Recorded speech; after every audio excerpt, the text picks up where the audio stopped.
Welcome to episode 9 of Screenblend. On today's episode, we have a look at part 2 of our deep dive into the DC cinematic universe. Is it even called that? But we look at Wonder Woman, Aquaman, Shazam, and Birds of Prey. Also, some latest news: The Rock and Emily Blunt are in a next Netflix movie. So we'll look at that. There's some interesting gaming news regarding Mario and Tony Hawk, and Percy Jackson is coming back to Disney+. Enjoy.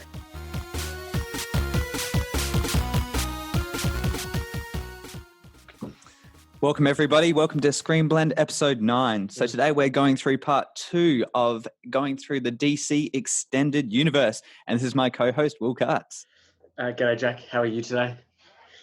I'm okay. I'm a lot less tired than I was last episode, so I should be better. I can see you're so much better in the mornings. Look at you. You're up and about. You've had your coffee. I've had 2 now, so I'm buzzing. Yeah, I need my second. Yeah, and I am ready to talk about the second half of the DCEU. Now, I know we were calling it the DCEU, but even as we were just chatting before, that's not the actual name of it, is it? It's the unofficial term, correct? It's the DC extended universe. Yeah, but it's Isn't not. that the correct, yeah? No, but they haven't officially coined it. Like DC haven't officially coined it as that. Whereas MCU is Marvel's an official name. Whereas I think DC extended universe is an unofficial term that they don't actually use. No, I'm just reading it now because you said something before and you said unofficial. No, that's interesting. Yeah, so I think they've.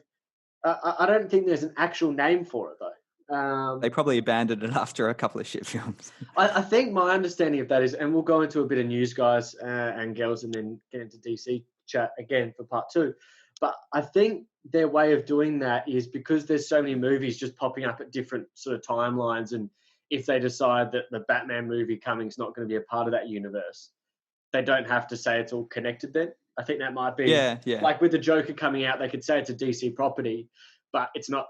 Doesn't have to be essentially connected, because I'm guessing at one point I just think maybe that's what they've decided to do. So because they're rebooting the Batman, and they had the Joker last year, so I think they're almost starting a semi-side universe. Yes, yeah, or just picking up, and if it ties together, it ties together. But we'll jump into how you been though, mate? Last couple of days, we're doing 2 pods in a week. Get around it. I know. No, good. It's been all right. Finding things to do. So it's going. Weeks are just going really fast. You wake up, you do something, you go to bed. Really. Yeah, no, it's actually going. Unemployed life. I know it's a weird one. That's why I'm just trying to manage my days and get it done. But we'll move into a bit of news and maybe. Oh, pardon me. Sorry about that, everyone. Lovely. Delicious. Yeah. This is the banter, Jack. The banter. So, a bit of news first, Mace. What do you got on the gaming sphere? We always start with movies and TVs, but let's give gaming a bit of a run. Yeah, all right, done. So there's a few new games coming out. I think because everyone's in isolation, they're like, let's start bringing out some of these, releases now or in the next couple of months. So we've got a Tony Hawk 1 and 2 remake. Oh, yes. Coming out. Yep. So that's from the, the classic PlayStation 1 games, back in the late 90s, early 2000s. So, yeah, I'm not sure did you play them? I remember I would pick them up at other people's houses. Like I would never buy Tony Hawk myself, and I'd give it a go. I'm not much of a skating guy, and I'm not much of those sort of. I feel like they're a massive button basher games where it's just exactly like that. Can you repeat that? Yeah. And that's not my style of game, especially back then. But I feel like a remastered, again, if I'm having to pay $60-$70 for this, probably not. But if it's a $20 remaster, $30 remaster, maybe I pick it up in this time. But probably not full price if they're just remastering the complete game from back then. Yeah, I think they are remastering. They might add a few little extras and everything. But I think a lot of people loved it for the soundtrack as well. Yeah. For that late 90s kind of rock classic soundtrack. But yeah, that's huge, especially for those people who loved it on the PlayStation. And then we've got Paper Mario and the Origami King, which was released, announced last night from Nintendo. And that's releasing July 17th. So that's come out of the blue with no news or leaks up until last night. So that's pretty exciting for Mario fans. And then we've got Grand Theft Auto 5, which is free on the Epic Store, which is a bloody good deal. I would probably recommend everyone do that if you don't have the game already. So that's free on PC up until May 21st. So only on PC. Only on PC, but if your computer can run it, it's one of the best games of the decade. So, of the century, I should say. So definitely pick that up. And then just some last minute film news. We've got New Mutants has a new release date after 50 other release dates up until now. So hopefully August 28th, 2020 will be the final release date for the New Mutants movie. Who knows? That might get pushed back again. I think we've covered this before. I'm not sure, but I know everyone I know. I think everyone says just put it on Disney Plus, but I think with Marvel and the Fox deal and stuff, this has to go onto Hulu, I think, after anyway. So I think so. So I think it's Hulu. Maybe I'm not sure on that, but it can't go straight to streaming. It has to be released in cinemas as a part of the deal. So anyone who says just throw it on Disney Plus or whatever it is, I don't think they can. So I'm presuming, as we'll talk about the next bit of news anyway, Disney would want all of this stuff on Disney Plus at the moment because they're running out of content. So. Yeah, you can tell that just by scrolling down the menu. And one last bit of news as well. Just from last week, James Cameron said Resident Evil was his guilty pleasure movie, and he thought it was beautifully done. Oh, so I don't know what that even means, but apparently he really likes Resident Evil. Is he talking about the first one, or all of them are beautifully done? Just the first one. Just the first one. Yeah, you're definitely not the other five. Just the first one, which I can vouch for. So that, good on him. Good on him. So we'll move into my little bits of news that I just saw come up on social media before. And I feel like The Rock always just announces anything that he's doing on his Instagram page in conjunction. And I feel like he must have a little deal with the Hollywood Reporter in a way, because I'm guessing they do. And they've just announced that him and Emily Blunt will be starring in a new superhero movie called Ball and Chain. So just quoting here that, Netflix is the perfect partner. Oh, it's a Netflix movie. Oh. Should have read that before. I was just looking at Emily Blunt. But no, so a superhero romantic comedy experience where it looks like both of the characters have superpowers, but they're looking to get divorced. And the only time when their superpowers work are when they're together. So it's an interesting dynamic from those two. And The Rock doing some Netflix movies, and Emily Blunt is showing again. That's an interesting one. Probably should have checked that it was Netflix. Movie, isn't it? Yeah, I probably should have checked that it's Netflix, because the title bloody says Netflix lands. I just subconsciously ignore the word Netflix and I see a new film. I'm like, Okay, here we go. But I think that's an interesting one. Talking about streaming services also. Probably not either of us are massive musical people, Jack, but Broadway's musical Hamilton, that has been voted best musical in a very long time. I'm not sure who by, but that's what everyone's coining it as. Disney Plus and Disney bought the rights to it to film the stage play, what I think is an interesting concept, to not redo it in any way, shape or form, to literally just film the stage play and release that. They were looking to release that in cinemas. So they bought that for $75 million for the rights, but now it will be going straight to Disney Plus on July 3rd, depending on where you are in the world, so give or take around then. It was originally, though, going to be released on October 15th, 2021. So it's been pushed forward over like a year and a half. So why it was set for 2021 is not my guess. But again, this is Disney's sort of shit at the moment, that they need stuff on their streaming service. Maybe this means some other content might get a little bit pushed back with what everything is going on. But it's, I'm guessing maybe our mothers and sisters will probably end up watching this. And apparently from all reports, it's ridiculously good. So probably Disney Plus. I did want to see it while I was in London, but tickets are like $500 to $500 to in the thousands. So I was like, screw that. 16 Tony Award winner. So finally also apparently a Percy Jackson TV show is coming to Disney Plus also. I feel like they're announcing everything at the moment, but obviously nothing is really getting done. You said before off air that it looks like London is looking to start up some productions.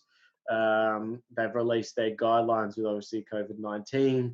Also rumours that people may be coming to Australia, mainly Queensland, to get some productions back up and running. Maybe that means your Shang-Chi's and your Thors can get up and running by halfway through this year, end of the year. Exciting. Is very exciting and good for the Australian film industry. So we will now jump straight in, Mace, and just something that you really may be interested in is just saw an alert come up. The AFL is resuming next month, so get around it. Exciting news. I've been waiting for this moment. For the whole year. So just to recap, Mace, we went over the first we went through 5 films. No, do we speak about Wonder? We didn't speak about Wonder Woman. No, we went Man of Steel, Superman versus Batman versus Superman, Suicide Squad, skip to Justice League. Yeah. So we left. So today's Wonder Woman, Aquaman, Shazam, and Birds of Prey, and everyone's favorite, Birds of Prey. So we're going now, Wonder Woman. Where does this sit with you and bring us back? And we spoke about Wonder Woman a bit in Dawn of Justice and Justice League. But in 2013-14, when they're talking about Wonder Woman being cast, who comes to mind for you as Wonder Woman? And I'm guessing it probably wasn't Gal Gadot. No, because Gal Gadot hadn't really done much leading up to Wonder Woman. Yes, she was in Fast and Furious and a few cameo roles, and she was Miss Israel or something when she was 18 or something, Miss Universe from Israel or something. So she hadn't had a huge career in the film industry really up until this point. But yeah, she was in that other horrible movie, that comedy movie as well. I forgot its name, but no, I wouldn't expect her. But I thought, she did a bloody fantastic job. She is pretty much everything I envision as what Wonder Woman should look like on the big screen. Correct. So, as a picture, and when she's all dressed up in the role, I'm like, they've really cast that role really well. And, Wonder Woman came after Suicide Squad and before Justice League, and it was actually surprisingly good. So, and to come between these two very average films, it was probably a huge relief for DC to find that they actually had a hit on their hands. No, I think you've nailed it there, because again, I think the problem with Gal Gadot is I'm guessing it's a very similar to even the guys who's Star-Lord again, Chris Pratt. Very similar, someone that you don't pick as that character, but you can tell she got into shape for it, as in she bulked up a little bit because she was very thin, and you sort of just for more fight sequences and stuff, and she was I really enjoyed it. I for this movie, and I thought she does really well. Like you said, she's cast well. I think again there was obviously a point to have her in Dawn of Justice, but I would, as we said in the last episode, would have liked to have her own movie first, and then could have maybe jumped into that. But I really enjoy this film, and I think it sort of really suffers from your classic superhero problem where the first 2 acts are very good and are tight, and then we get into the third act where we have to have an over-the-top battle because that's what everyone's here to see.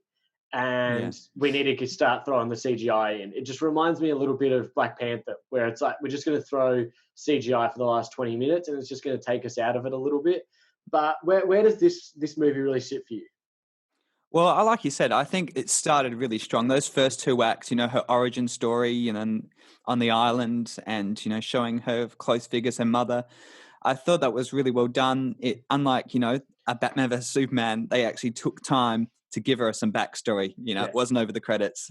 I guess the other one was rushed, but it was really good. They associated us with all the characters in their world, and they gave us a good amount of time before they kind of introduced the second part. Which was, Chris Pine coming in as Steve Trevor. I thought the beginning bit, some of the fight sequences with the person who was teaching her, I forgot her name, but I thought it was really well done and really established the world. Yeah. What do you think of the first part? I have to agree with you there. And I enjoyed the little team up aspect of it. And you could always tell, though, pretty much that it's like the old Scooby-Doo episodes where the bad guy is someone that you've met before. Like you can just sort of tell it's like it's going to be that guy or it's going to be her or something. Where the hidden baddie in being Ares, you could sort of just feel that it was one of those guys. But no, I really think this movie hits the mark, especially for this was the first female-led completely superhero movie, correct? Correct. Correct. Yeah, and because of that, it boomed as well. Yeah. And I have to say, I'm just looking here at the budget, 120 mil, makes 820. I think it shows again that you really can dive into some character and people still enjoy it, where you don't need to hit 250 or 300 million to give us a superhero movie. So this is a certified hit.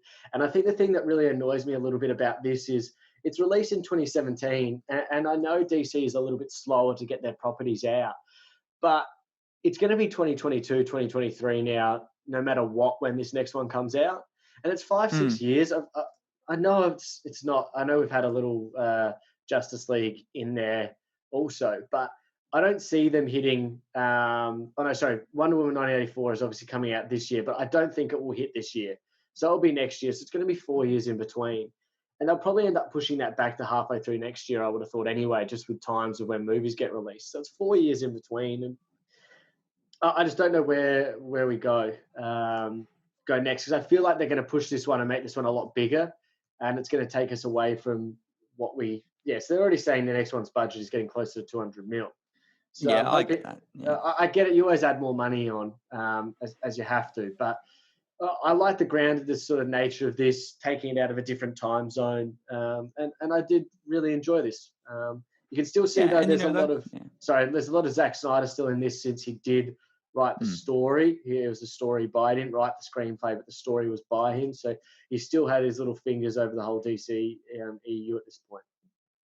Yeah, and there was, it was quite funny as well. There was a few jokes, and I'm not sure about your favorite part, but mine was when she was, in the fort, trying to take over the settlement, while she was in the war, and the music starts playing. She's going under his leg, she's throwing the sword, and I can't do it, but I think you nailed it. I'll do it again. Yeah. No, fuck it. But that part, really got me going. And I was like, when I first heard that music come on, that slow motion action sequence, I was like, this movie's pretty good. I'm enjoying this. I think you did nail it, though. I think the music for me is probably the best out of the DCEU at this point. Just the original soundtrack and the music they created for her. And obviously that first bit did come in Batman v Superman when she comes in.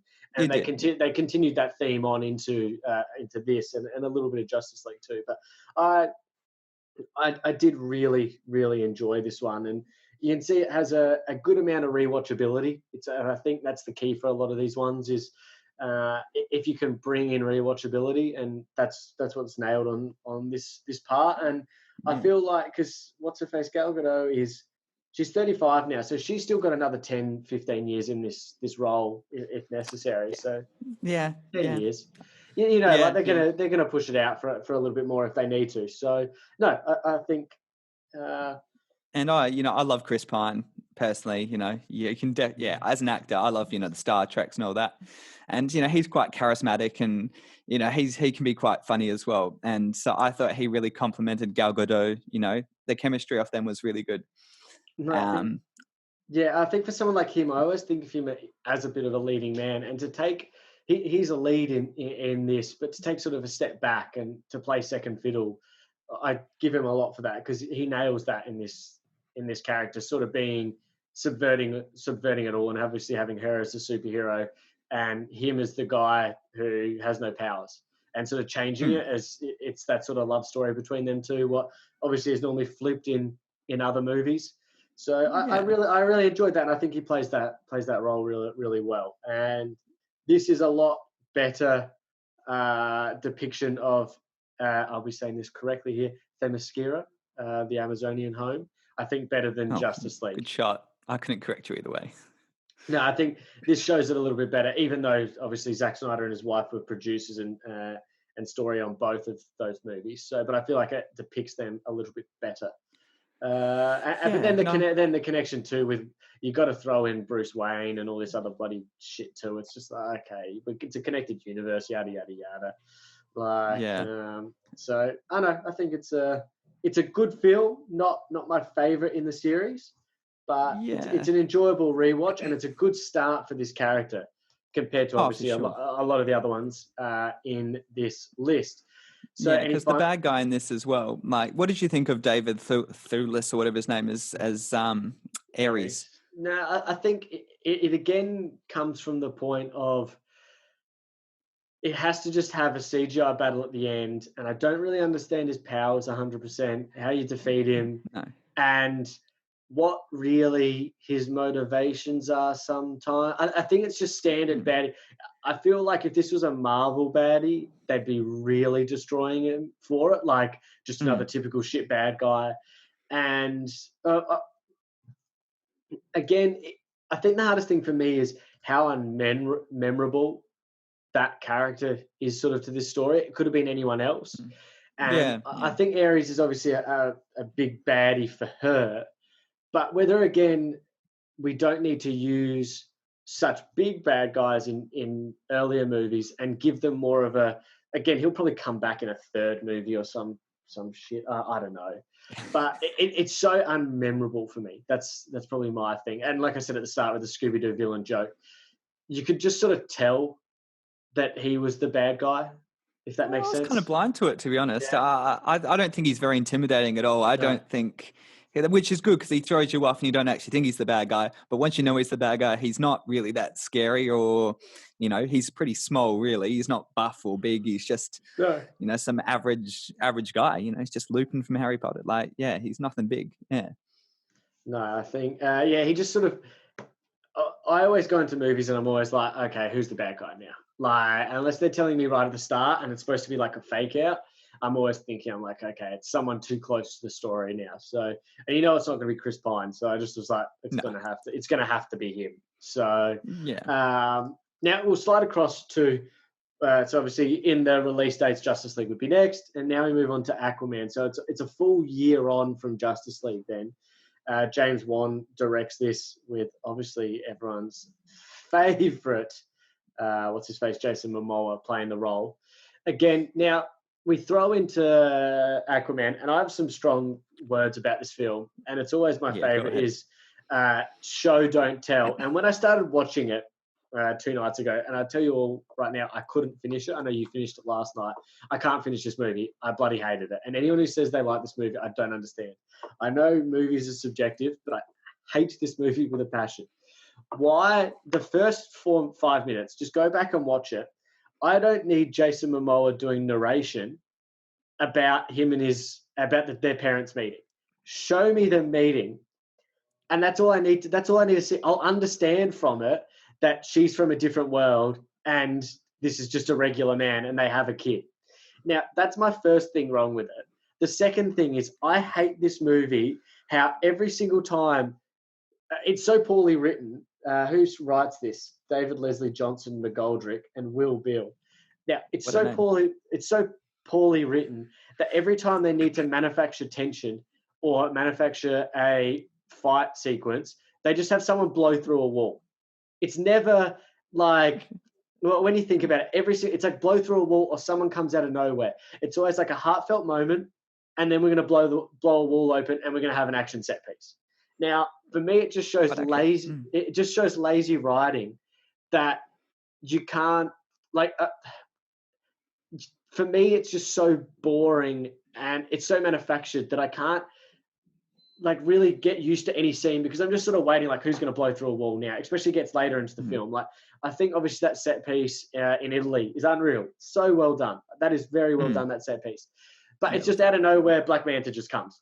Just jumps out of nowhere and blows something up. I'm like, oh, okay, for God's sake. Apparently he was tracking her the whole time, I know what you mean. And the first bit is Nicole Kidman, is good in this sort of part, but it's like they're in their little house and they just... How about Aaron's mate? What's his bloody face? Tamura Morrison. Yeah. With very poor digital de-aging effects. Oh, God, blimey. Looks plastic, doesn't he? It's so bad. And I think it's worse is when you de-age someone and add hair to a bald person. People younger can have no hair. Just leave them with no hair. It makes it look worse. Yeah. Or at least find a photo of him when he's 30 and just copy that hairstyle, not just give him random hair.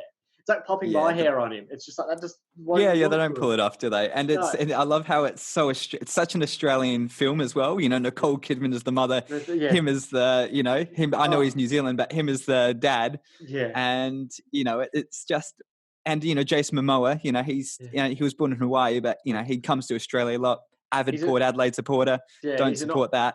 No, he's an honorary. He's an honorary Australian though. Yeah. So, it's very Australian cast. It was filmed in, Gold Coast, so I get that. even my mate from the radio course, my mate's in it.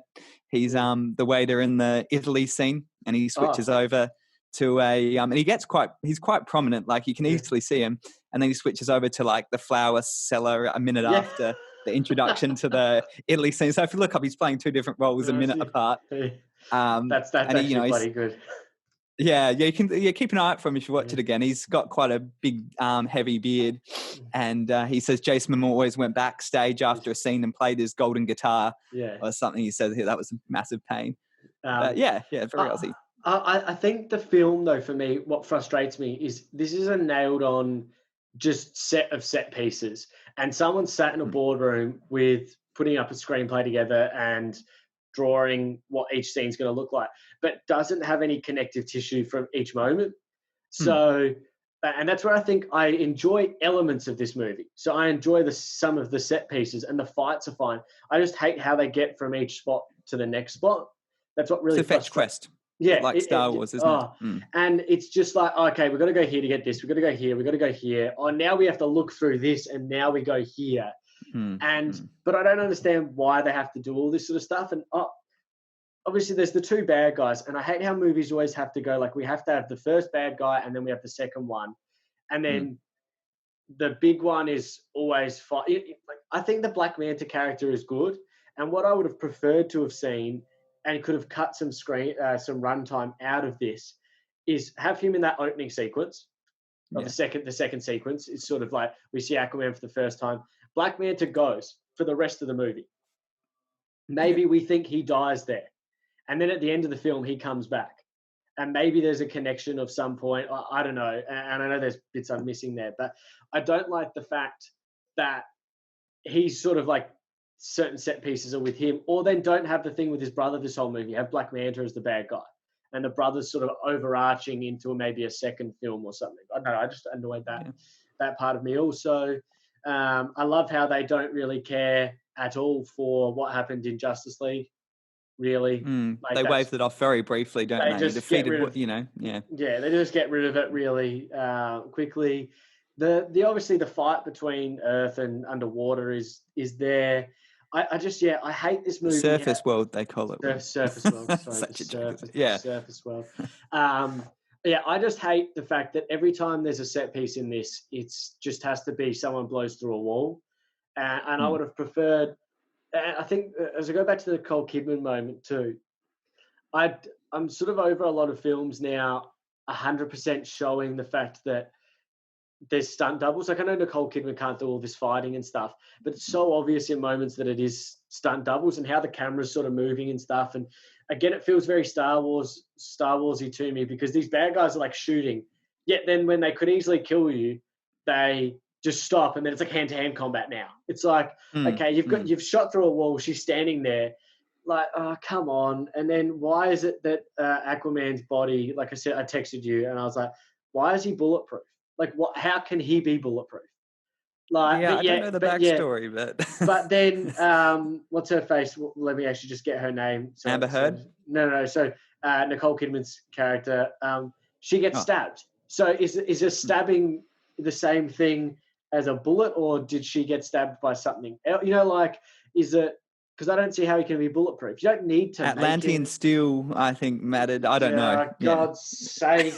Like, that made a difference. Like, I get it in some way, but it's like, God bloody blimey. Like, and I think it's a good cast. But then we just turn into also by the end, and I'll let you talk in a second. But then it just turns into a big, just bad guy fight and the underwater CGI, like you said, CGI fest in the end, and it made a truckload of cash. It did. But I remember sitting there in this movie, and I'm just like, oh, here we bloody go. Like, I'm so bloody bored. Like, because you knew sort of what was going to happen. And like you said, because it's a fetch quest, you're just going boom, boom, boom, boom, boom. Yeah, he goes to all my favorite holiday destinations, Sahara, then he goes to Italy, then he goes to tropical island under the ocean. It's like, oh, nice holiday. Yeah. The holiday lineup. But yeah, I just didn't get it. And maybe it makes $1.15 billion. And I think I'm probably in the minority here. Obviously, a lot of people like it. And Jason Momoa is very loved actor and he He's plays the fun. role. Yeah. He's fun. Mm. And I think if we're just talking this movie, I'm just not a fan. That's my hot take, Jack. They go for the fun vibe. They're not. This is probably the first one that they haven't really gone with a very dark tone. Yeah. Like it's a lot lighthearted. Jason Momoa is just making all these jokes here and there. And it's like you said, they going to all these really nice locations. It is a fetch quest. I get that. But I do think the special effects suffer as well for that. They're quite good. Don't get me wrong. But I think, like you said, in parts, poor de-aging effects. You can tell Nicole Kidman's stunt double. Yeah. Underwater scenes don't really look that natural, and you can see a lot of their faces at times are very CGI'd, Or is it the moments where they're like, oh, we're in this special bubble now, what means we're underwater, but we can talk and there's no water. Like, there's a scene like that. It's like Star Wars Episode 1. Conveniently, we're in a bubble now, so it's an oxygen or an air thing or whatever. So then then they blow through that wall again. Yeah. And then there's no water comes in. It's still just like, okay, it's a magic force field. It's like, okay. Yeah, and they're fine. Yeah, actually, I didn't think about that. That is a big flaw. Yeah. Yeah, and I understand it because it can just be that's the world and that's how it works. It's you know what I mean. But I think like I enjoy the Black Manta character and that, like I said, that Italian set piece is obviously well done to give it the tracking shot and stuff. Yeah. But the problem is for that, I think, is they're throwing the whole movie on that. I think like that whole set piece, pardon me, is a large part. It's a large part of it, but that's like in all of the shots, all of the pre-stuff for the movie, when they're talking to various outlets, it's all about this shot or this sequence. And just some of the fight stuff is like, if Aquaman can destroy some people, like pick up and throw them miles away, because he can, why is he having to have hand-to-hand combat with some people then? Like, I didn't really get it in some moments, but it's... for me, it's just unmemorable. It annoys me. And the end as well, coming a year before, Endgame, it's just a big CGI fight fest. Yeah. Underwater, everything's either red or blue. Like it's divided, like the half the battleground's either blue or red, and half the animals, sea creatures look exactly the same, and everyone's wearing armor. So it's really hard to tell who's who. There's no character-driven moments through any of it. It's just really freaking generic. Well, I think it's always the thing for me is like, well, where do they go to next? Like, if that makes a little bit of sense too. Like where are we going next with this character? And I know it's a whole thing is about Black Manta and stuff coming back, but I just God blimey, it annoys me. I feel like they could just move some things from it and cut out maybe like 20 minutes. Compare it to other DC movies where you needed more, maybe. I feel like if you cut some of the runtime for this, or maybe like one set piece or one of the fetch quest parts, I think it runs a little bit easier, maybe. And I don't know, man. Bloody hell. And they almost, do you feel like they skip some development arc, without training him? He gets this legendary trident. He's in his classic comic book armor, like a video game. He's upgraded to the max level, and then he's ready to fight, the boss, which is his half brother. Yeah. And he's all good to go and he's all powerful. Yeah. It doesn't really develop his skill. He's got a better weapon, better armor, but doesn't make him a better fighter compared to that original fight that he fought with his brother that he completely lost. Yeah. Yeah, it's just like now I've got this. So I'm just making some notes. I'm like, now you've got this, and you can just win. Like, I know not every action movie needs a montage, but I feel like we could have had a montage. Why not? Just a little montage. But even sometimes with these fetch quests, maybe some of this could have been semi-montaged a little bit instead of having to bounce around to all this sort of stuff. But I'm just so over the like, okay, we're in Italy. It's a heartfelt moment between Mira and him. And now we just have to manufacture a fight. I'm sure there could have been a better way to get all this sort of stuff to work. I don't know. Again, I'm probably clutching at straws a lot with this one because I probably hate it the most out of all of them, but then we'll talk about Birds of Prey. But I think I just struggle. Like if I'm sitting down with someone to go, we're going to have to watch it 1 hour 143 minutes of Aquaman. I don't know if I could do it. Like, I don't know if I can do it again. And I just found, like, I'm trying to, for example, you know, if I'm watching these movies with like for us for the show, is like get off the phone and sit down and like you got to be invested to really get into them. And I just couldn't sit down on this one and just invest my whole time to it because I sort of just knew I was going to be really disappointed. And I always try and give a film a second or a third chance if we're doing it for something like this to get through your second chance. Yeah, and I just couldn't get through my second chance. Like and I'm sorry guys, but I hate this. Yeah, well, this is my first movie in gold class, so I was eating my caramel ice cream and my, fantastic large box of popcorn at the time, so I couldn't care less in the world. So I have that, a bit biased because I was sitting in a reclining seat at the time. But no, I would definitely say it's not a good film, but I think in comparison to the others, it surpasses them, and it's a bit more fun, lighthearted, and that I think that kind of helped them develop what we're going to be talking about next. So we slide on to now my favorite time in a cinema watching a DC movie is Shazam with Zachary Levi playing the main character there of Shazam, Billy Batson. And then everyone's favorite and my favorite, as we've spoken about before, I love a bit of Mark Strong, generic bad guy 101. And then you've got again Daimon Honsu, everyone's favorite, just throws into random roles.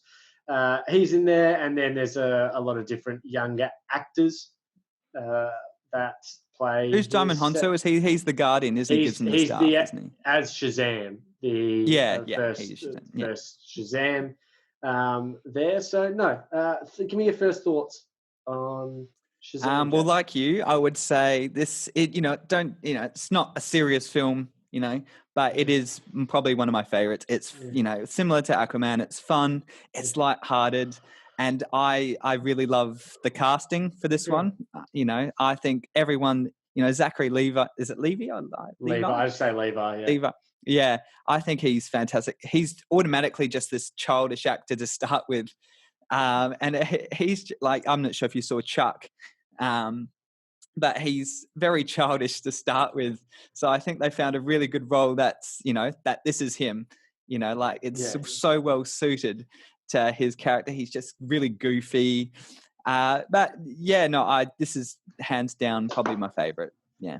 And I think the hard thing for this one is I'm just looking now too. So this one only budget of, let's say, just under 100 mil, makes 360. So it's not a huge hit for them box office wise. But for me, it's just such a fun-filled adventure of family. There is 100% problems with it. There's a real bad mix of CGI, especially with the what is the correct term of the 7 deadly sins. I think their CGI takes it out of it a little bit. Again, how they could have done it better. But for me, it's just a fun-filled adventure. Now, the thing I find interesting with this one too is I feel like it's a kid's movie, but then really goes horror, like in a couple of scenes, like real dark horror. Like the scene where they're in that boardroom, and again, as we always say, spoilers for any of this stuff, and we're sort of just bouncing around. But they go so horror in that boardroom scene. I'm like, imagine taking like your 12-year-old to this. And there's monsters throwing people out bloody buildings. And again, you don't see a lot of it, but it shows it and the screams and stuff. I was like, far out. Like, it's kept quite tame though, I think. I just think I'm not saying it's scary. Throwing out the windows. Yeah, it's not scary as much, but it's showing a lot to, especially for kids. I mean, like, this is a kid's movie. Yeah. And to show that sort of stuff, like the throwing out a window, clearly the demons, people screaming with their faces against windows, like trying to get out. Like, you clearly know what's happening. Then you go into that room again and they're all dead.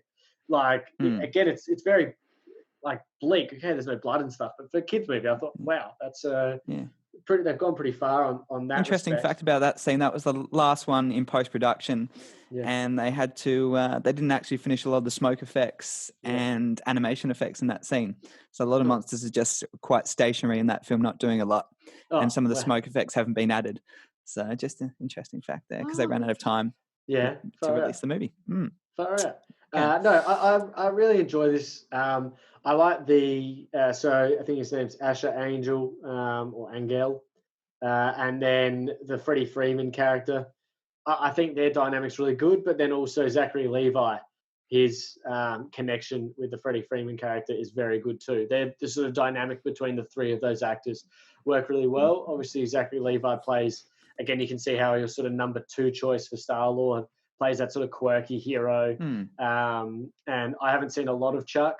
I've seen some stuff, but you can tell he's got great comedic timing, and he does play that sort of lovable goofball very well. He also comes along for me as, if I saw that guy walking down the street, I'm like, you're a superhero.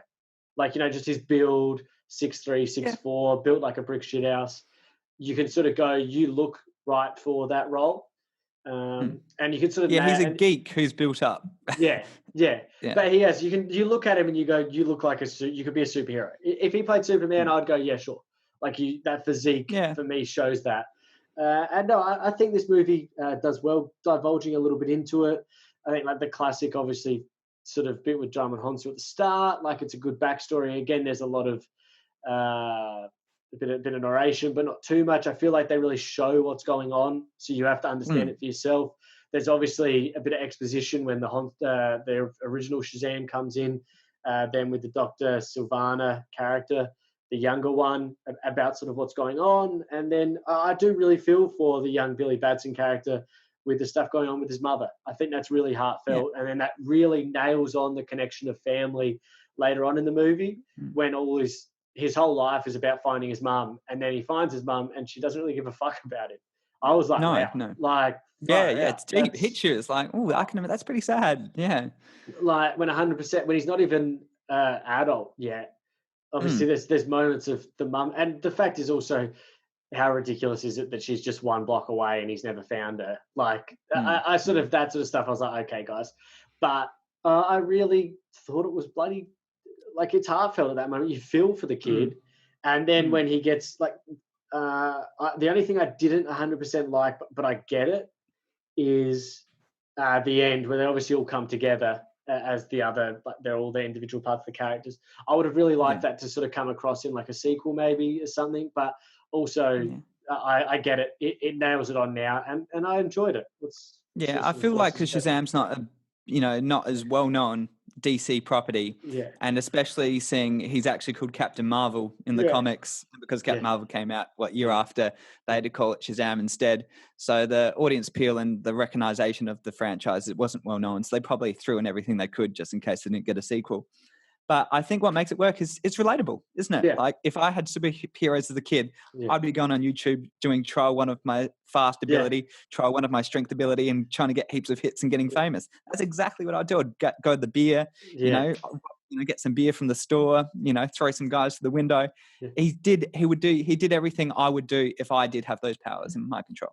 I think, you nailed that there, because and that's the likability of the character, is at least it's relatable in a way. And I think it was a really smart way to show the montage of them learning their powers in a modern day setting, because you could have easily just seen them learning stuff, but it's a simple way to go, no shit, I would do that. Like, and that's for me is what I go, this is a fun-filled adventure for the whole family in a way. Like, if you sit down, I don't think Dino's seen this yet, but I would happily show it to him and go, like, let's watch this. This is a fun movie. Now, again, there's problems with it, but it's a fun movie. Obviously, generic sort of bad guy.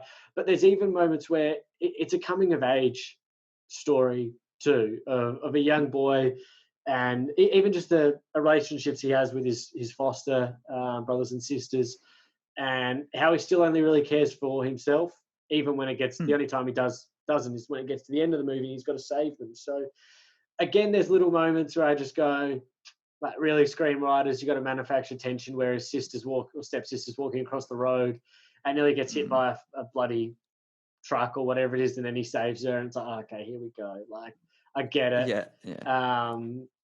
That's just sometimes the little stuff that annoys me a little bit, but I understand. Like, create some good stakes with his family. And Mark Strong, like I said, is always the villain. But he plays a good villain. He's not necessarily a bad guy. I guess he's got heaps of resentment about not becoming Shazam himself, but he's not traditionally bad. And whether he appears in a future sequel, I think that's quite high. I think, especially based on the end credit sequence as well. So I think Sorry, you go. No. I was just me as I rewatched this again 3 nights ago.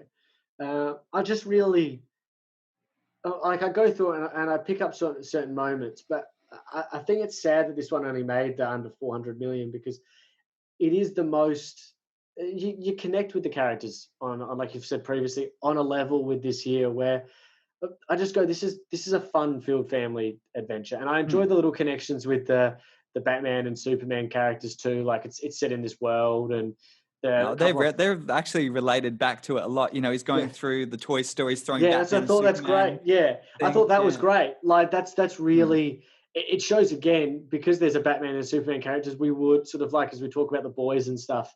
That's probably a podcast for another day. Is like in a world where if these guys were flying around, we would sell toys. Someone would buy the rights and sell toys, or everyone would be making them. And I think it's a really smart way to go about it, and it sets us in a world where you think this could actually be our Yeah, world a little bit too. it's a smaller character in a bigger universe, a bit like Ant-Man in the Marvel universe. Yeah. You know, there's these bigger superheroes out there that are superior to him. Yeah. But, you know, they've been merchandised. Everyone knows who they are. And I'm not sure what you thought about the end, but Superman makes an appearance without Henry Cavill and you never see his head. Yeah. So, you know, I'm not sure why they didn't actually show Henry Cavill. They probably couldn't get him. But, you know, they bring, you know, Superman in at the end as a little hint for what's to come or just as kind of a joke. But it's fun. Yeah. I think, you nailed it. It's fun. It's a fun movie. And I hope they make a second, obviously, and where they go with that, I'm guessing it's a talking caterpillar, whatever his character's name is. I don't know much about the Shazam character or the Captain Marvel character. Pardon me. I think it's a fun-filled adventure for the family. And it's a watch that I'm sort of just disappointed that obviously that was 2019 it's released, but have they talked about 2019 feels like longer. Yeah, it feels like longer, but again there's a bit of time till the next one comes and it's in development at the moment. But no, I really enjoyed that. So we'll slide across to the movie that was just released, and God Bloody Blimey, I thought I was really harsh on this. I thought I was so harsh on this film again. Now I went by myself to watch it during a day off because that's what you do. Sit down, had a beer, nice thing of popcorn. And I'm just hoping that this movie can be fine. I don't know why they're making it, and this is everyone's favorite, Birds of Prey, the emancipation of the one Harley Quinn. Or well done. I can't pronounce that, so good job. Or now they call it Harley Quinn, Birds of Prey. That's the official name now. Again, now let's just start off in development, and there is that many different bloody Harley Quinn films in development at the moment because in the end they just think Harley Quinn sells things, and that's why we're going to just make a ridiculous amount of Harley Quinn, Gotham City Sirens, Harley Quinn Joker films, a Joker film with Harley Quinn in it, but not lots the of center different of phases. it. Yeah, all this different stuff. And now I'd like Margot Robbie, and I appreciate a lot of what she's trying to do in this industry, and she's found a character that I think the only reason people liked it in Suicide Squad, as we spoke about last episode, is because it's her in it, and she nails the character. She sort of embodies it in a way. But is there, if you're sitting there and you're like, I want a Birds of Prey film or a Batman film, what are you picking? Yeah, you're picking picking Batman. I think, I do think Margot Robbie worked really well in Suicide Squad, but once she got her own movie, you realize she's just really good in a side character role. She doesn't need a main character role. So I want to keep playing this game. Okay. Birds of Prey, Wonder Woman 1984. Wonder Woman 1984. Birds of Prey, The Flash. The Flash. Yeah, I get the idea. Wait. Okay, I'm still here. I haven't left yet. Justice League Dark, Birds of Prey. Justice League Dark, regardless of how bad the first one was, no, but that's the thing is I don't think anyone's asking for this film at any point. Now, I get it that it's made with a lot less money because of that, and it was sort of a passion project for herself. But, just talk me through it. You didn't see it that long ago. I don't want to get too negative at the start like I did with Aquaman. So you give me your hit of what your thoughts are of Birds of Prey. Well, I thought I was going to enjoy it, to be honest, because the reviews weren't too bad. You know, it only came out in February this year, Yeah. but had to go straight to digital because of the virus. But because I really did enjoy her in Suicide Squad, I was thinking maybe she could pull off her own movie. She's quite fun. She was almost another character who was kind of born to play this role. She really, embodies it. And if you think Margot Robbie now, you do kind of think Harley Quinn. Yeah. But her voice, just even the first few minutes, it was all right in a movie where she's almost cameo, in Suicide Squad. But oh my God, I can't stand her voice. And I sat down with Dad, and the first 10 minutes, like, fuck this, can't stand her voice, I'm off. And I was like, oh, okay, bye, Dad. He's like, no, hate her. Yeah. And he's got a really short attention span. But if you can put him off in the first 10 minutes, it must be a bad film. Well, yeah, because I think, like, I'm looking here, obviously it gets a 78 on Rotten Tomatoes. Again, that's if it's a positive or negative. So, again, a positive can be a 5 out of 10. So it's not a connection with it, and I'm not trying to smash it. And one thing I'm really trying to do on this podcast is not just smash something without giving reason to it. So, but like, I think Ewan McGregor's character is actually, I think he's probably the highlight. He is. For me in this film. But like, the supporting characters in this for me, like Margot Robbie's fine in a way. Like, you said, her voice is annoying and sort of what the journey she's going on. And like, I understand it's a flawed character, but I think the whole reason for it being flawed and the reason why we like it is it's a part character in a Batman universe or a Joker movie or something where we get it for 10 minutes maybe of screen time and you can nail that, but it doesn't. This is my whole thing with a lot of these movies trying to do their own franchise of an individual character, but the characters never led something. So it's always like Harley Quinn's always been a side character in a comic. She gets her own comic. It's not that good. No. You get your own screen time, but like, she's really nothing too for me. It's like, how do we know she's a skilled fighter? Like, does she ever, do we ever know how she's a skilled fighter? No. And we're not even going into the Birds of Prey at the moment, but we don't know she's a skilled fighter. How? Again, she's got a baseball bat or whatever it is. We know she's just mentally deranged. Moving on to the side characters, though, do any of them really do it for you? Because I don't know. I hate Renee Montoya. Well, Birds of Prey. It's called Birds of Prey. It's not called just Harley Quinn, which I know it has been for people to come to the cinemas, but the Birds of Prey, and the team doesn't form until something like 80 minutes into the film. Yeah. And even once you're associated with these characters, you don't really know them. You go back, to a quick. Actually, I'll go into this quickly. It follows a very similar story and pacing to Suicide Squad. Do you notice that? It goes back and forth for quick backstory. Yeah. You're in the middle of this fantastic action scene where she's in the police station. You're like, you're not sure why she's there, but you're about to get, really psyched up for a really good set piece. And then she's like, hold on, let me just take you back to why I'm here in the first place. You're like, oh shit, I don't care why you're there in the first place. Then she goes back to some boring backstory for characters we don't know about what led her to going to the police station in the first place. Just stuff like that, back and forth, introducing the characters, just throws the pacing off for me and makes it really not very enjoyable at all. And I think you've hit it on the head there, because for me that moment is nailed, because if this was just some sort of like maybe even a linear story in some respect, I think you might enjoy it more. I think I would have. I think, and I wish someone could maybe even just try and recut it to be, this is just a linear story. We don't need these, like you said, come back to this moment here or whatever. And like, I understand some of the action is it's well done. Like, I get it. It's really well done and stuff, but it's just, it just does. I think my biggest thing is sometimes when, and I was listening to a couple other podcasts, and this is completely not even a film topic, but their biggest thing was like, you always got to ask why. Why are we doing something? Not just because, but really why? Why are they making this movie? That's like, why? I have no idea. Yeah, but I'd love to ask Margot Robbie and go, again, if this is just a solo piece of a movie, why are you doing it? Because I don't think there's a reason, really. As much as it is that you said, we don't get the Birds of Prey till the end. They're all off, and I actually think Mary Elizabeth Winstead's decent as Huntress, and some of the best, funniest moments of the film come with her. and just because she's got no social skills. So that's kind of funny the first couple of times. And then by the end of it, you're like, okay, here we go. We're just going to keep hitting that mark. It's the same with like Drax in Guardians. Like once we make one joke that something flies over his head and then he's like, I'll catch it. It's like, okay, he takes everything literally. I think it's the same with her. It's like, we're just going to throw back to that joke again and again because we nailed it the first time, but let's just keep going with it. Yeah, let's try it. Let's try our luck. Yeah. Let's go again. Everyone's going to love it. This is her. Let's do another joke. Let's do another joke. And like the Black Canary character, Diana Lance, yeah, fine, connected somehow.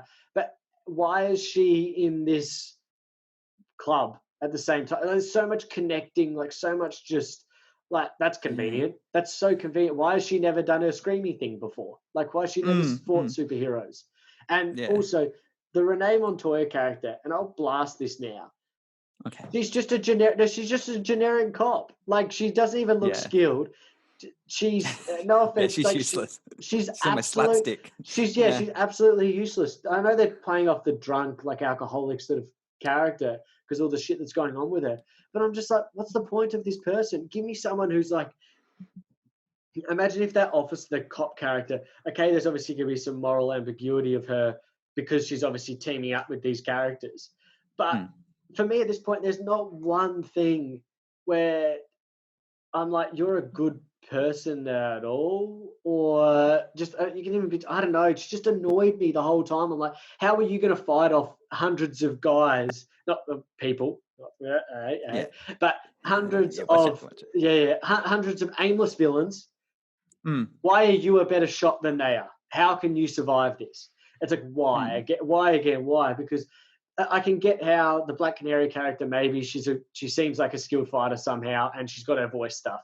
Mary Elizabeth Winstead with the Huntress is like she's a skilled, she's a skilled fighter in some way. We see that, but why is this police officer? It would have probably been better if we're going to get some backstory into something that we actually see her nailing, maybe a shooting range or something like before she's an alcoholic. So we see like, oh, she's really skilled at something. So maybe she's trained in a certain way in the police force. But for me, she's just a normal detective. So why is it that she can stand up against all these bad guys with machine guns and get out of this as some skilled fighter? We're not shown this in any way. Give me some bloody backstory and some freaking characters. I feel like she almost plays the classic Mexican cop in something else. I feel like she's never actually starred in anything half decent. No. She always plays the same Mexican-based character. Let's just have a look at her resume. Yeah, Pitch Perfect. She's been in, very minor roles. Nothing, Pineapple Express. She was another police officer. So she's stereotyped to a certain role almost, and I don't like it. No, I don't either. Like she's, it's just, and again, if we're talking about, and this is not to be like ageist in a way too. I just checked she's 55. So if we're wanting to have this character, maybe let's say Birds of Prey is a hit. Everyone loves it. It makes $500, $600 million at the box office. They're going to greenlight a sequel very quickly.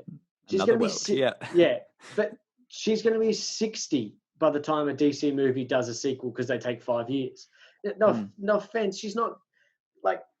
I know they've even got probably cheaper actresses too because they don't have the budget to afford some higher ones. But why aren't you hiring a 40-year-old one? Because like to be a detective, you have to obviously be sometimes like a certain age. You can't have a 23-year-old detective. But why is she 55 or like 53 or bloody whatever she would when she would have filmed it? You got someone doing the garden. Have you Jack in the background? Yes, I do. Doing the gutter right outside the house. That's perfect timing. Don't worry. I've got all the guys doing the bloody building across the road now. So I don't know how loud that is. But yeah, it just frustrates me, this movie, because I'm sort of watching it and like there's certain moments where I'm like, this is good. Yeah, a classic DC thing. It's a set piece that is nice. And then we're just gone into like crap because even the police sequence is sort of cool. But again, it feels for me as like Margot Robbie's sitting there and going, I want to do this, or I go in with like a grenade launcher, but none of them are grenades. So it's all this fire, like fancy colors and all this. What is it, paintballs almost? Yeah, fancy colors and glitter and all this crap because it will look cool in a trailer. Again, it's like it's going to look cool in a trailer. Now, we haven't even really gone into the fact of the naming and the reception of this movie. But Yeah, well, just a few things as well. yeah, I just want to hear your opinion. yeah, But she's meant to be the psychologist who's the Joker's turned. She's gone yeah, crazy. She feels like she's a normal human being. You could yeah, hang out with her. Next minute, you think she might be pretty crazy. yeah. Like she wasn't sure what kind of side to go for, or she doesn't play the role consistently. Like she plays it well, but kind of what she wants from the character is really up in the air a lot during the movie. What do you think? No, Are you all right? yeah, no, I'm here. I think I'm still here, Jack. No, I think you're sort of correct in that part, and that's why I think this character is a side character, because you really like. I don't need to see her sitting at home. That's not what the character is to me. You know what I mean? Like she's sitting at home and she's Watching with her, TV with her yeah, hyena. Yeah. yeah, and she's eating whatever and making weird cereal or whatever it is. Like, and that there in some of those sequences, I'm like, you just seem like a normal person. Like you said, why are you then in other moments like a crazy mental bitch? Like that the Joker's changed. Because in Suicide Squad, I feel like all of her, there's a couple of moments where she's sort of a little down to earth, but majority of it, she's mental. Like that's the whole point. Yeah. Like she's standing with them and then she's like, I'm just going to kill everyone. It's like, okay, that's a bit weird. And that's why I don't really think this is sort of needed for her, because, and if it is a Birds of Prey movie with Harley Quinn in it or whatever, or it's just that's the type of character that she is, yeah, it's just real weird for me because it doesn't overly make sense for a character. Like, I'm trying to even like remember a little bit back to it, and it's like no. Like you said, there's some moments where she's just sitting there at the bar like a normal person. Yeah. Like a completely normal person, and then she gets really drunk, what we all do. But at no point I'm like, why are you mentally deranged and doing all these sort of stuff and killing people? And like it doesn't make sense. That stuff doesn't make sense to me sometimes, and I think you've actually nailed it on the head. That's why I don't think this movie works. Yeah, and it's also, apart from the frequent cutbacks to characters that we've never been familiar, at the beginning she's like, oh, I shot him in the face, I gave him a wedgie back in, the 60s. This is why everyone hates me. It's, such, it's just random. And I think everyone hates you because you were with the Joker. That's the reason. And you're mental and you kill people, not because of all the other stuff you do individually. Her whole character, is built off just being the sidekick to the Joker. That's essentially it. They couldn't even get Jared Leto back. Not that they probably wanted to, but come on. We got it back in his head, but that's it. I think that's the moment with sort of what this movie is. It's like, it's convenient.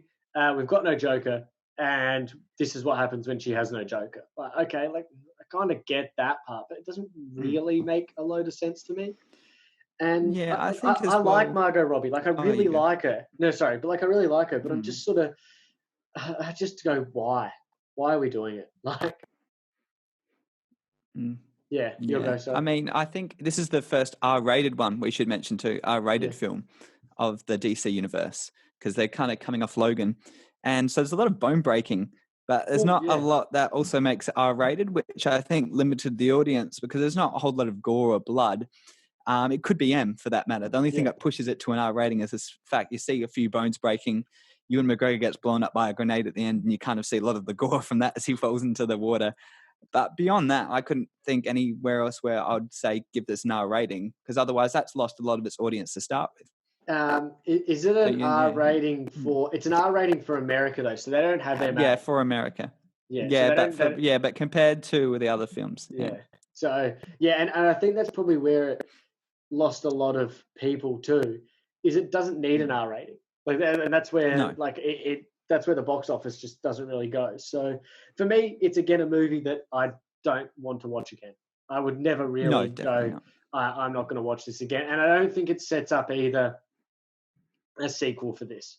There's no appetite for it, and I feel for him in a way, but there's no appetite to see the the Birds of Prey again. Like for me, I don't see the point in it. So dead in the water for that franchise. Yeah, that franchise there. We can always interview Margot Robbie if you want, mate. Yeah. Okay. Is your brother, didn't he? You can talk to Cameron. Yeah. Is your audio still all good, Mace? You're all fine? My internet connection is unstable. Okay. So we might slide through a little bit and just I want to quickly just chat about DCEU going forward. What's the one project?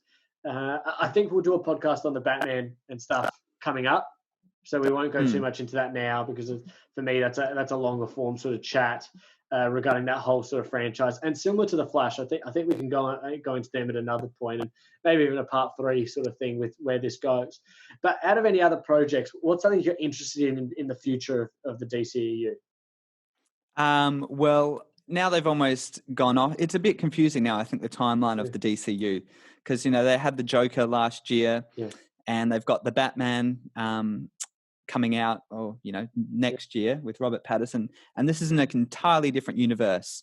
Yeah. So, and then you've got Wonder Woman 1984 coming out, which is part of this universe, yet 2 of the characters have now diverged from this universe. Yeah. So it's really baffling to see what will tie into this universe, they'll just decide to scrap altogether. But I am looking forward to Robert Pattinson's The Batman. I didn't love the Joker. This is a story for another day. The Joker that came out last year, Joaquin Phoenix. I loved his performance. Didn't love it. That's probably the most heavily mixed film of last year that I can name. People loved it. You hated it. But I'm looking forward to that and seeing how that approaches kind of a younger Batman. It sounds a bit more gruesome. He lacks some armor. He drives a normal car from the looks of behind the scenes. So it'll be an interesting take from what we've seen so far. And I'm quite curious to see how that turns out. And maybe Black Adam with The Rock. No, I think it's fair. You've nailed it there. I don't know whether it's mine. I don't know whether it's my internet's unstable too, or it's just yours. So we might have to leave that now, Mace, and we'll go into what we were. A show and tell segment next episode, next week, just because both of our internets seem a little bit unstable at the moment. So I think we'll probably just leave it there, Mace. Anything to end today's episode on? Just a quick recommendation. How's my sound? Yeah, that's a little bit better now. It was jumping in and out a little bit before, so we'll keep going as long as possible. It's bouncing in and out now, though, by the way. Okay.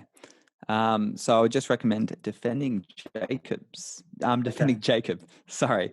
Yeah. So that's with Chris Evans as criminal attorney, and he finds out there's a boy who's died, and after them slowly finding some evidence, they start accusing Chris Evans' son, and so he's going to go in and try their best to defend him, and that's kind of the plot, and that leads, and it's a criminal court drama on Apple Plus, and it's of very high quality, and I'd definitely recommend a watch if that's your thing. Okay, cool. We'll leave it there. I don't know where our internets are going, and hopefully we'll be better for next episode. But Mace, as always, everyone can check you out at Jack_Mason22. Me at Will Be Cuts on social media. Again, follow us on Screen_Blend on Instagram and on TikTok. Some sort of lists and stuff coming out there. And go back and give us a review on some previous episodes. 5 stars, easy, takes 10 seconds. Just say greatest podcast ever. I got Nan to do it for me. It's booming the podcast. I know, that's the whole point, Jack. Get my cat to do it. Yeah, all your other fake accounts. But no, everyone, give us a little review. Again, interact with us on social media, and we'll see you next week for another topic for episode 10. Yeah, thanks guys. Bye. See you guys.